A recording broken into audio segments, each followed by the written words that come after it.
श्रम मंत्री के विधानसभा क्षेत्र में श्रम कार्यालय के बाजू में हो रहा श्रम कानूनों का उल्लंघन।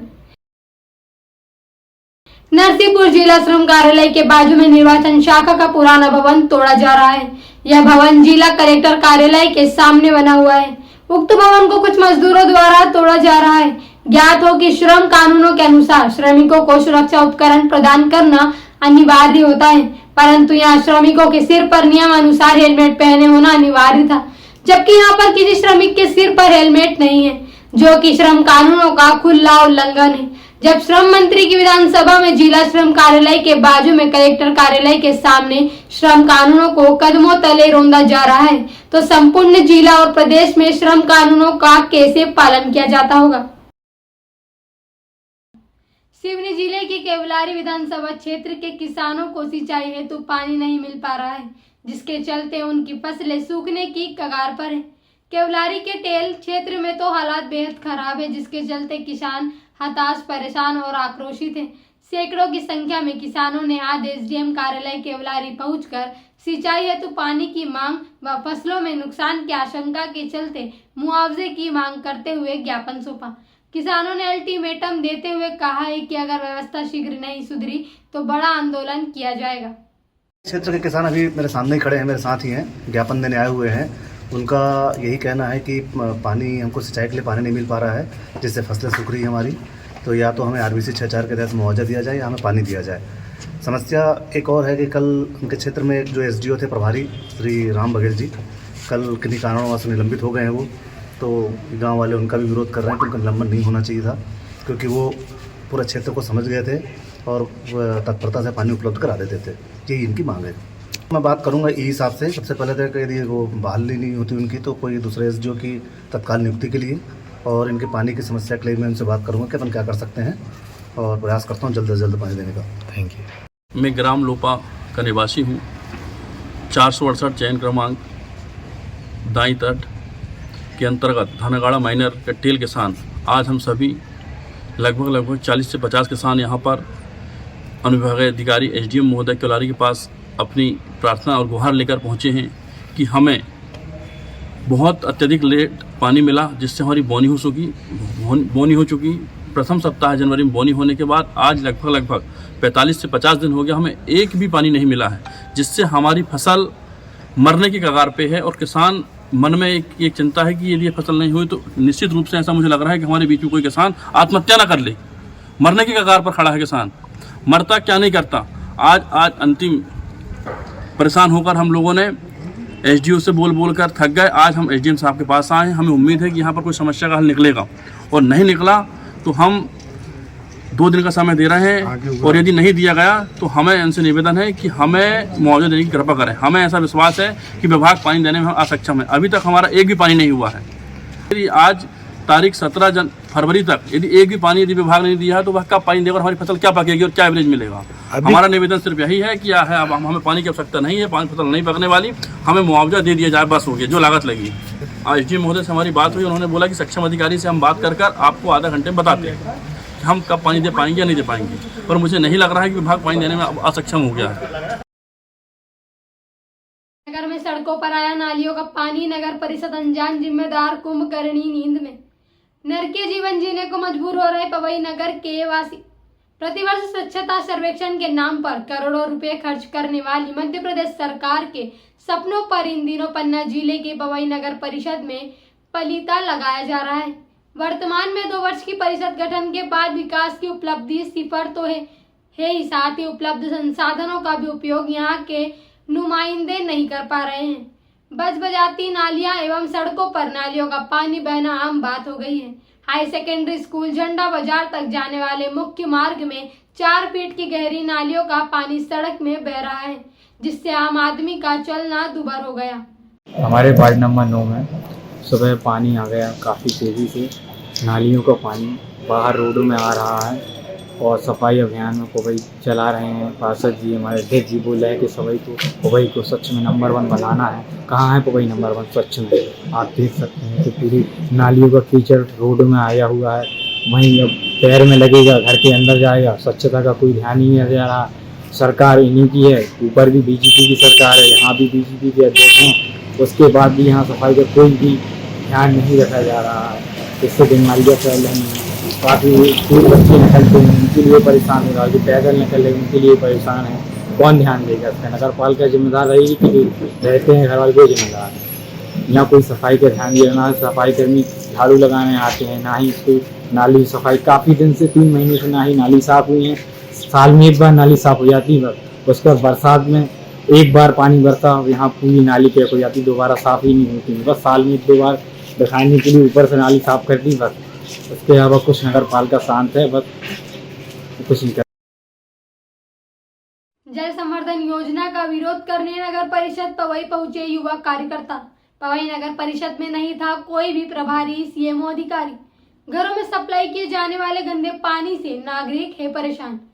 आज दिनांक 18 फरवरी 2025 को पवई नगर की कोची योग जो नगर परिषद द्वारा जल संवर्धन योजना के अंतर्गत सप्लाई किए जाने वाले पानी को लेकर परेशान थे, नगर परिषद पवई पहुंचे। युवाओं का कहना था कि घरों में नगर परिषद द्वारा जल संवर्धन योजना के तहत जो पानी सप्लाई किया जाता है वह पीने योग्य नहीं रहता तथा गंदा और बदतर पानी सप्लाई हो रहा है।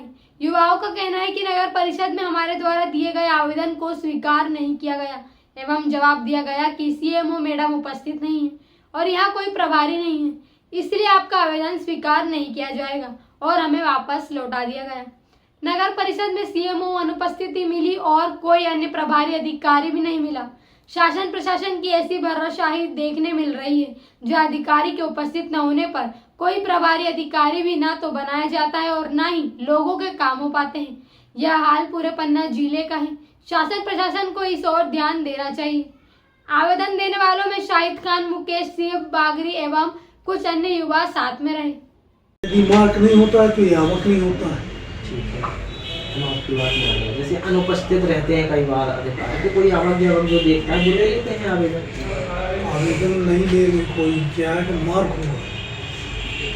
नहीं तो जब नहीं रहते हैं तब कौन मार्क करेगा? वही तो पूछ रहे हैं हम। प्रभारी कौन है? प्रभारी बनाए नहीं किसी को। अब नगर परिषद में प्रभारी है ही नहीं। है ही नहीं। अच्छा, मतलब आप लोग भी परेशान हैं? काहे की परेशान? परेशानी तो जब शासन के पत्र आते हैं, देते हैं, पावती देते हैं, जानकारी लेते हैं, बनाते हैं। और जनता की कौन सुनेगा? जनता की कौन सुनेगा? जनता की सीएमओ सुनेगी। सीएमओ नहीं है तो अभी हाल पे कोई तो होगा जिसको प्रभारी बनाया होगा वो सुनेंगे। प्रभारी है कोई यहाँ? कौन है प्रभारी? वही तो मैं पूछ रहा हूँ, आप विभाग के आदमी। हिंदी, अंग्रेजी और संस्कृत में दिया गो सेवकों ने ज्ञापन, कहा नहीं सुन रहे अधिकारी। गो सेवक कई मर्तबा गोचर भूमि मुक्ति करने के लिए अनगिनत ज्ञापन दे चुके, पर कार्यवाही न होने से नाराज होकर सोमवार को उन्होंने एक अनोखे तरीके से बीना एवं मालतोन तहसील में ज्ञापन दिया, जो कि अंग्रेजी, हिंदी और संस्कृत तीनों भाषा में लिखित आवेदन और मौखिक भी बोला है और अधिकारियों से कहा आपको जिस भाषा में समझ आए पर काम करें और नहीं तो सो आवेदन के बाद हम लोग भोपाल जाएंगे पैदल और गाड़ियों से सीने पर तख्ती लगाकर अनियमितताएं हैं उनका विरोध करेंगे और सभी को उजागर करेंगे। पूरे प्रदेश में इसकी चर्चा हो ऐसा काम करेंगे।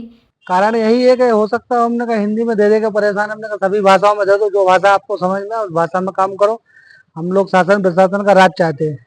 यहाँ पे कोई भी गुंडा बदमाशी कर रहा है, अगर जमीन पे कब्जा है तो आप खाली कराओ और नहीं करा पा रहे तो पद पे बैठे हो तो क्या मतलब। तो हम यही चाहते हैं कि कलेक्टर जैसा पद हो, एसडीएम साहब जैसा जो भी पद है, तो ये लोगों को परेशान करने के लिए थोड़ी है। अगर आज गाय रोड पे है वही तो हम बोल रहे कौन सी गलत चीज मांग ली, खाली कराओ। जिस दिन हमारे 100 ज्ञापन हो गए ना, 91 मतलब 91 ज्ञापन हो चुके हैं, जिस दिन 100 ज्ञापन से ऊपर हो गए, होली के बाद हम लोग यहाँ से 150-200 लोग तख्ती लगाकर पैदल और गाड़ियों से जाएंगे, जिसमें जो भी अभी तक की हम लोगों की जो प्रक्रिया है उनका बड़े बड़े अक्षरों में वर्णन होगा। और काम करोगे तो जैसे हम विदिशा कलेक्टर साहब का धन्यवाद देके भी आया भी आपके सामने और कल मिलने भी जा रहे हैं। आप काम करोगे तो हम आपको भी धन्यवाद देंगे और नहीं करोगे तो वो भी प्रचार होगा और पूरे हो सकता है यहाँ से जब पैदल जाएंगे तो मध्य प्रदेश में आपकी बहुत अच्छी छवि बनेगी। बागेश्वर धाम ने प्रेस वार्ता को दी जानकारी। आगामी महा महोत्सव कार्यक्रम में के बारे में विस्तार से की गई चर्चा। बागेश्वर धाम में महा महोत्सव प्रधानमंत्री मोदी रखेंगे कैंसर अस्पताल की आधारशिला। बुंदेलखंड के प्रसिद्ध धार्मिक स्थल बागेश्वर धाम में बागेश्वर धाम के पीठाधीश्वर पंडित धीरेन्द्र कृष्ण शास्त्री ने प्रेस कॉन्फ्रेंस कर जानकारी देते हुए बताया कि 19 फरवरी से एक भव्य महा महोत्सव का आयोजन होने जा रहा है।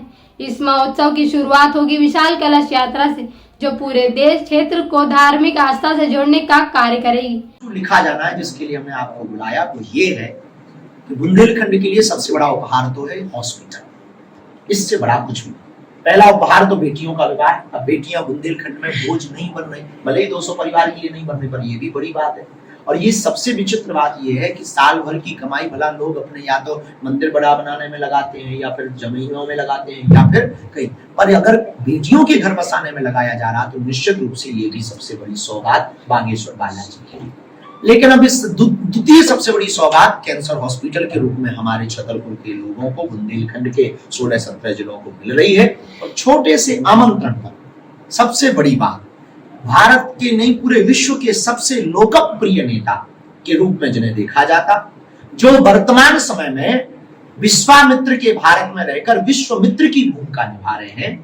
आज हमारे ऐसे यशस्वी माननीय प्रधानमंत्री श्रीमान श्री नरेंद्र भाई मोदी जी, उन्होंने वो सहज हैं, सरल हैं। हमने साधारण सा आमंत्रण दिया और उन्होंने उस आमंत्रण को स्वीकार किया, प्रशासनिक रूप से लेटर भिजवाया और हमको जो सूचना मिली पूरे बुंदेलखंड के 17-18 जिलों को हम पहुंचाना चाह रहे हैं। बागेश्वर धाम पूरा बुंदेलखंड तैयारियों में जुट गया है, बागेश्वर परिवार जुट गया है।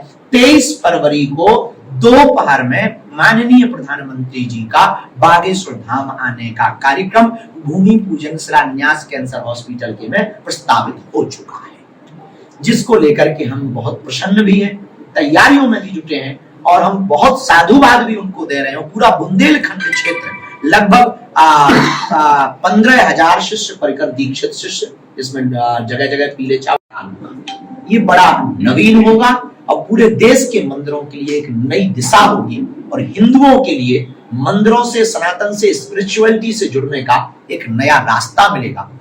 उस हॉस्पिटल का निर्माण 4 चरण में किया जाएगा। प्रथम चरण में 100 बेड का और तृतीय चरण करते हुए उसे मेडिकल कॉलेज तक ले जाने की हमारी विचारधारा है। अगर शरीर रहा, भगवान की कृपा रही, हम अपना पुरुषार्थ करेंगे। करने कराने वाले तो बालाजी हैं। अभी कुछ कह दें, कल कुछ हो जाए तो कोई कह नहीं सकता, उनके भरोसे वही करवा रहे हैं। लेकिन ये जो पिछड़ा क्षेत्र है, इसके लिए ये सबसे बड़ा उपहार, सबसे बड़ा वरदान और सबसे बड़ी सौगात है। उसमें हम एक टीम गठित करेंगे जो पात्र अपात्र निर्धनता का चयन करेगी। उनका इलाज का खर्च बागेश्वर परिवार करेगा। बाकी जो सामर्थ्यवान है वो उसमें अपना पे करके निम्न शुल्क पर, बहुत ही कम शुल्क पर इलाज पा पाएंगे। हाई फैसिलिटी, आधुनिक मशीनों से युक्त उच्च गुणक चिकित्सक, भारत के ही नहीं अब तो विदेशों के भी डॉक्टर यहाँ पर रखे जाएंगे और वो पेड होंगे। साथ ही वर्तमान समय में हमारी इसके संचालन के लिए बागेश्वर जन सेवा समिति के साथ साथ मेदांता ग्रुप से जो हमारा अनुबंध हो रहा है, उसमें उन्होंने एक लेटर हमको आश्वासन के रूप में लिखित में दिया है। उसको हम आप सबको सर्कुलेट भी कर सकते हैं कि हॉस्पिटल की फाउंडेशन का काम होने के बाद में, हॉस्पिटल के स्ट्रक्चर का काम होने के बाद में संपूर्ण गतिविधियों में मेदांता ग्रुप अपना दायित्व निभा करके संचालन में सहयोग करेंगे।